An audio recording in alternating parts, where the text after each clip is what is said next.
dearest friend. This is my, Javier.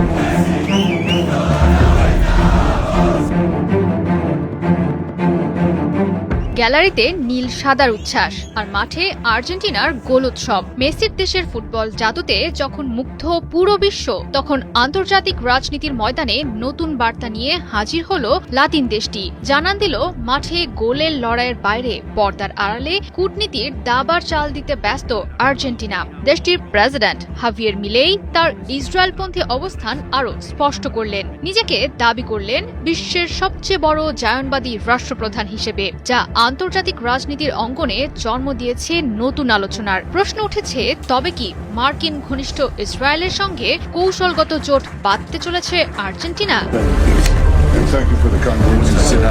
সম্প্রতি new ইয়র্কের ইয়েশিভা ইউনিভার্সিটিতে বক্তব্য দেন মিলেই।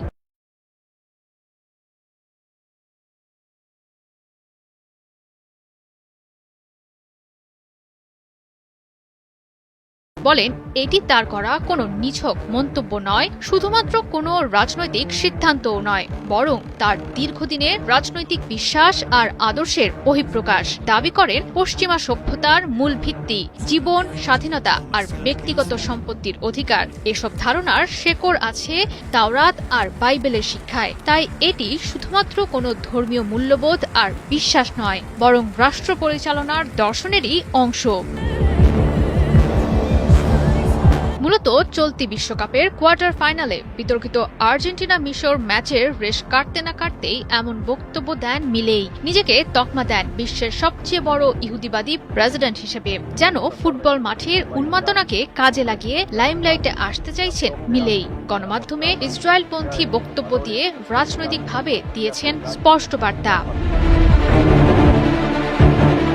ধারণা করা হচ্ছে, মেসি এবং আর্জেন্টিনার জনপ্রিয়তাকে রাজনীতির ময়দানে কাজে লাগাতে উঠে পড়ে লেগেছেন মিলেই। সুযোগের সদ্ব্যবহার করে ঘনিষ্ঠতা বৃদ্ধি করতে চাইছেন আমেরিকা এবং ইসরায়েলের সঙ্গে। প্রমাণ করে দিতে চাইছেন চীন ও রাশিয়ার প্রভাব বলয় মুক্ত আর্জেন্টিনা। তাছাড়া লাতিন দেশটির অভ্যন্তরীণ রাজনীতিতে নিজেদের স্বতন্ত্র পরিচয় গড়ে তুলতে চাইছেন মিলেই। বোঝাতে চাইছেন, অর্থনৈতিক সংস্কারের বাইরেও তিনি ধর্মীয় ও সভ্যতাগত মূল্যবোধের রক্ষক হিসেবে কাজ করছেন। তবে সবচেয়ে বেশি বিতর্কের সৃষ্টি হয়েছে লাতিন রাজনীতিতে তার আলাদা অবস্থান তৈরির প্রসঙ্গটি ঘিরে। অঞ্চলটির অন্যান্য দেশগুলো যখন ফিলিস্তিন প্রসঙ্গে ইসরায়েলি কর্মকাণ্ডের নিন্দা জানাচ্ছে, তখন নিজেদের ইসরায়েলপন্থী মনোভাব প্রকাশ্যে জানাতে দ্বিধাবোধ করছেন না মিলেই।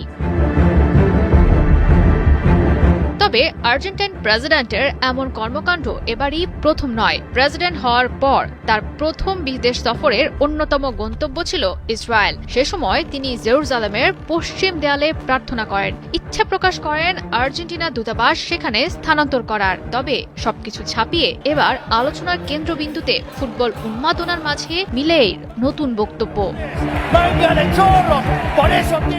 জয় সরকার, ৭১।